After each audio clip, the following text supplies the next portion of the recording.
I mean, one aspect that I have to mention, which is really important to us as a fact-checking team at DW, is not only to produce fact checks where we say, this is a story, this is what we found out, and this is, what the conclusion we've come to, but also to give media literacy to our audience, to tell them and show them how we've done it, so that in future, they are also capable of doing it themselves.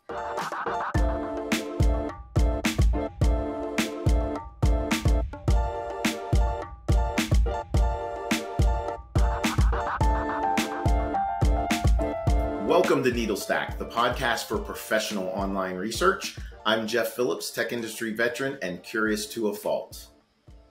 And I'm Shannon Reagan, the worst deepfake of Matt Ashburn you'll ever see.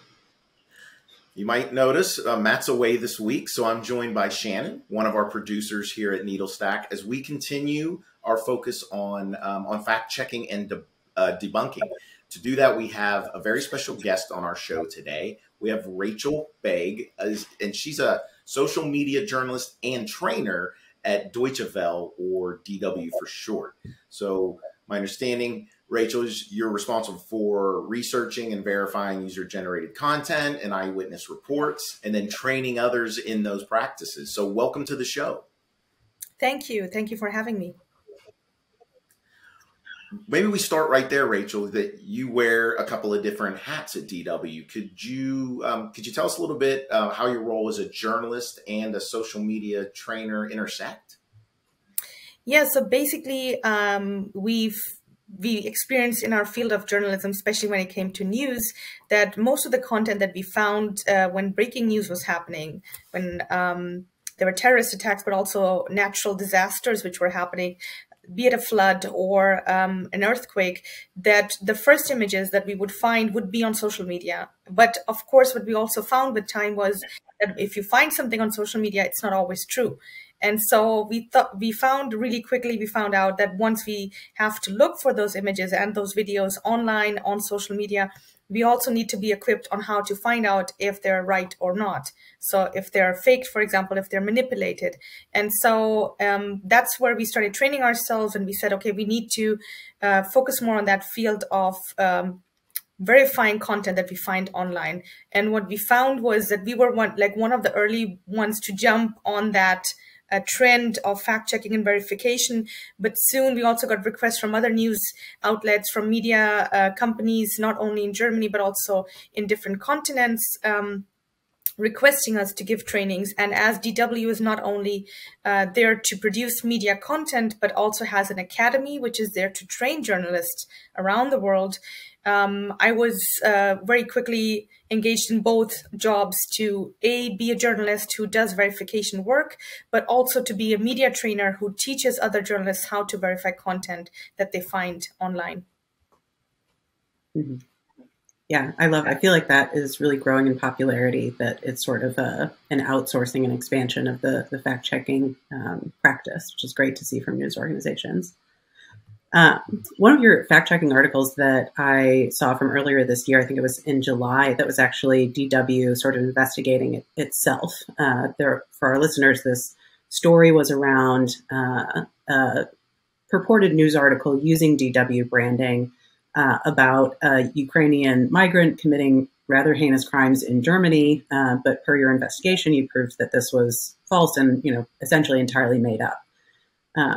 Some other media spoofs are less serious and more outrageous. Could you explain briefly what media spoofing is and sort of the purpose it serves in disinformation and information wars? Yeah, so we majorly became aware of media spoofing. I mean, of course, we were aware that this was happening from time to time, but it really hit home when it was us who were attacked. So it was a DW, or purported DW production, which was out there. And the story was really bizarre. It was, there was no real, heads and tails to it. And it didn't make any sense. And we thought, why would somebody create a complete story, which is so bizarre, and then also branded with DW? What's the sense behind it? And So what we then found out that we were not alone, and this was happening a lot now in the Ukraine and Russian war.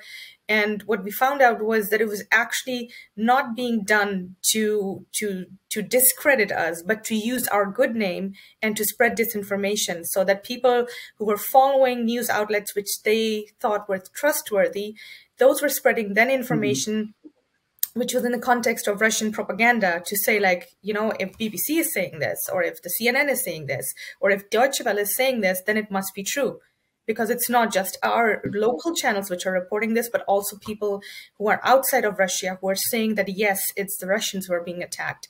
It's not the Russians who are killing Ukrainians, it's they themselves who are doing this.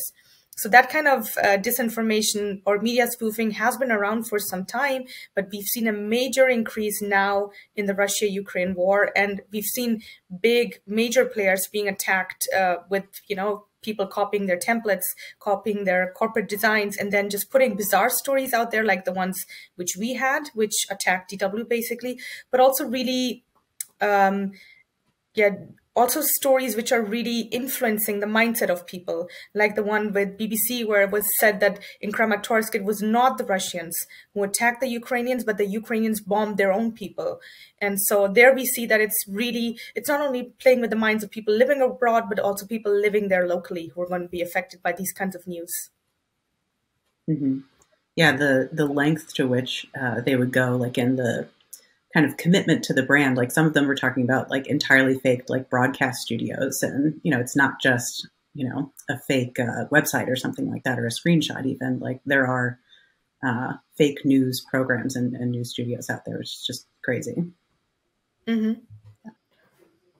Rachel, that was the really interesting example, because you talked about scenarios ranging from truly spoofs to misinformation where an event actually did happen, but the facts were reversed. So what are some of the tactics you use to investigate, you know, that was a spoof, and oh, this was a fake story, or here this has really happened, and things, the facts were reversed? Mm-hmm. So basically, with any story that we see online, any story that happens where we're fact-checking or verifying, is what we do is we try to go back to the original sources. We try to trace down where is the information coming from, what kind of information do we have, who are the sources behind it. So are they the sources which can be trusted? Are they, you know, do they belong to a certain party or not? So are they more interested in, you know, spreading Russian propaganda, or are they maybe even interested in spreading Ukrainian propaganda in this case? So we go back, and for example, the BBC story on Kramatorsk, the bombing, every international media outlet was covering it. We also had journalists on the ground ourselves who went, you know, to report on it. So there we try to find sources which are not belonging to either party, but also looking at the evidence ourselves. So for example, the rocket which was found there, what kind of a rocket model is it? Is it something which is used by Ukrainian army, or is it something that's used by the Russian army?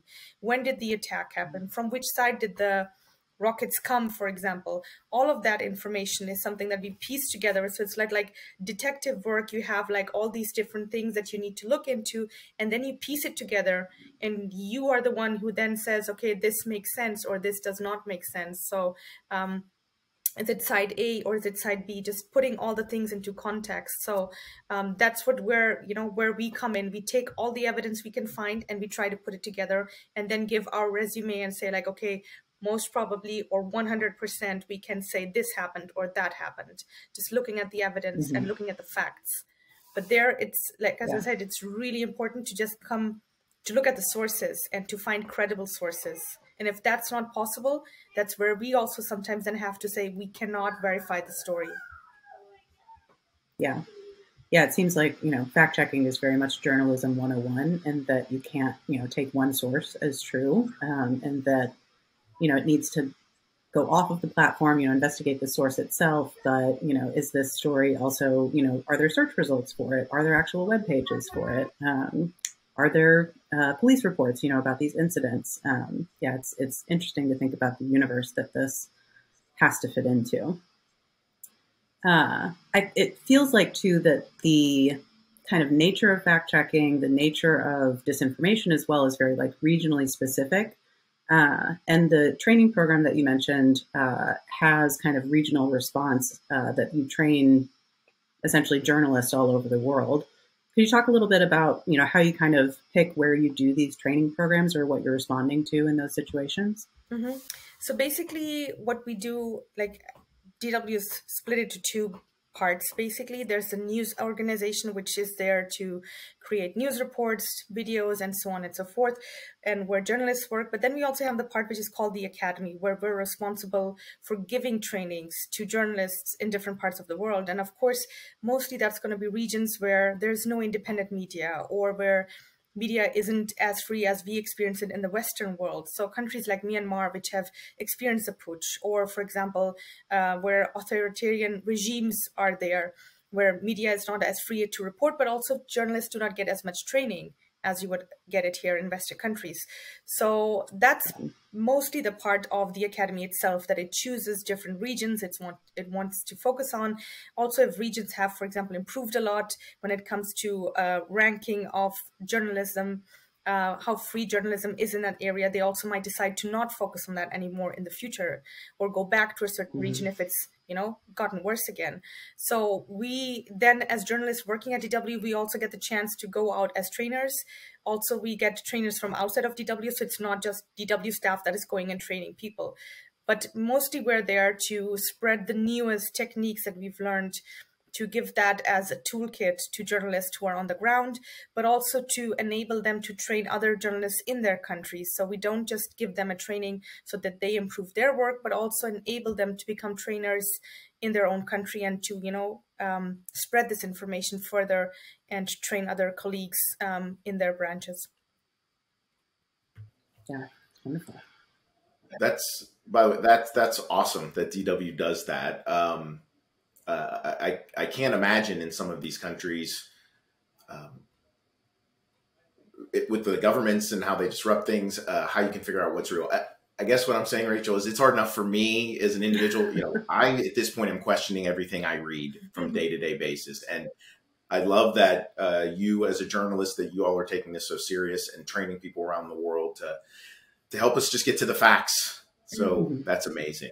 As we start to close up shop here with this episode, we do have a lot of different people that listen to the show and have different levels of experience. And you're in the day-to-day trenches here. Could you share some of your tips and tricks, or how you prioritize things for fact checking on social media? Mm-hmm.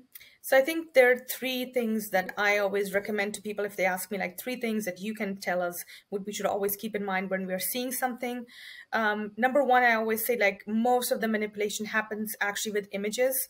So if you get information, people always share an image with it just as a proof that this actually happened. So I don't know, if you hear that the Notre Dame is on fire, you want to see it with your own eyes to believe it.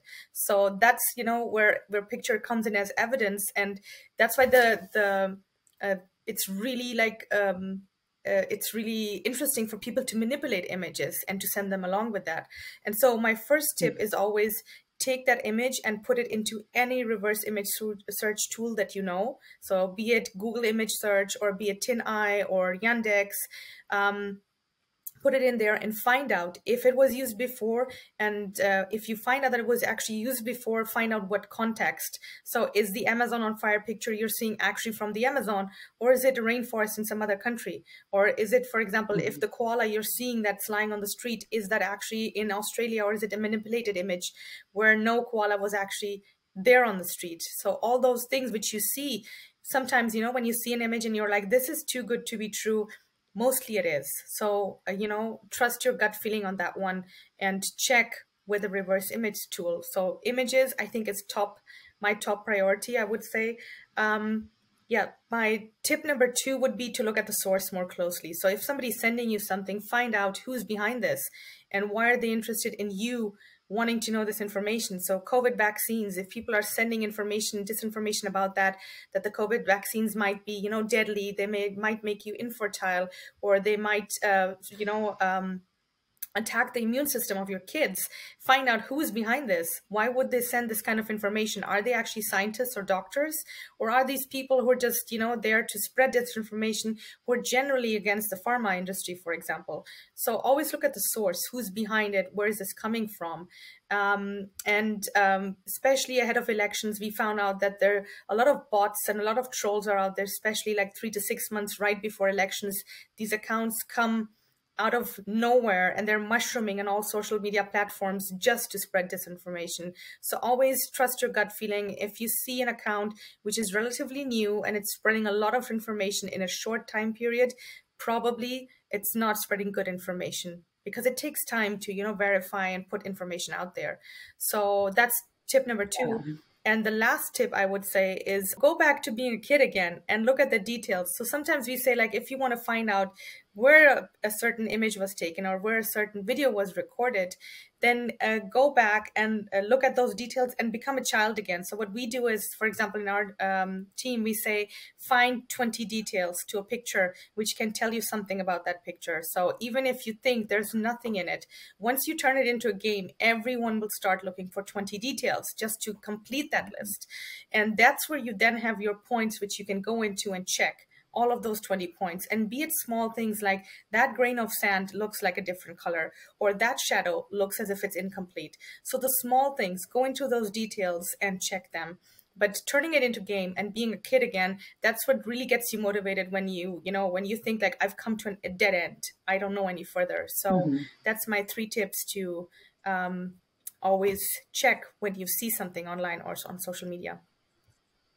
Yeah, I love that last point. I think one of our previous guests, Brett Cassell, had similar advice that, there's not really any trick to it. Like, it's persistence and creativity, it's curiosity, it's turning on your kid brain. So I think that's wonderful advice. And to your point, Shannon, those are great tips. And it's maybe as an individual consumer on the news, I'm not going to reverse image search everything, but those are great tips just as we have to be more sophisticated consumers of news. I get the journalists need to do that and fact checkers, but we as we digest it and read things, we should be more curious and look at the sources, et cetera, ourselves. Yeah, definitely. I mean, one aspect that I have to mention, which is really important to us as a fact-checking team at DW, is not only to produce fact checks where we say, this is a story, this is what we found out, and this is, what the conclusion we've come to, but also to give media literacy to our audience, to tell them and show them how we've done it, so that in future, they are also capable of doing it themselves.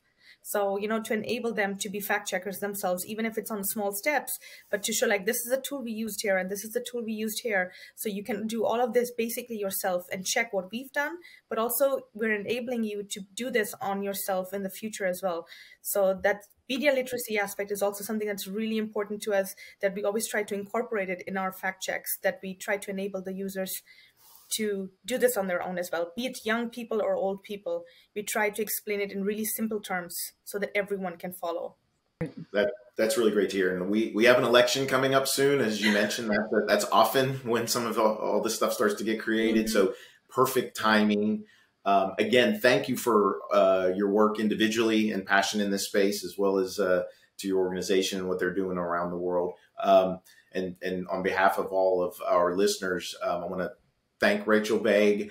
If you liked what you heard, you can subscribe to our show wherever you get your podcasts, watch episodes on YouTube, and view transcripts and other episode info on our website, authenticate.com/needlestack. That's authentic with the number 8.com/needlestack.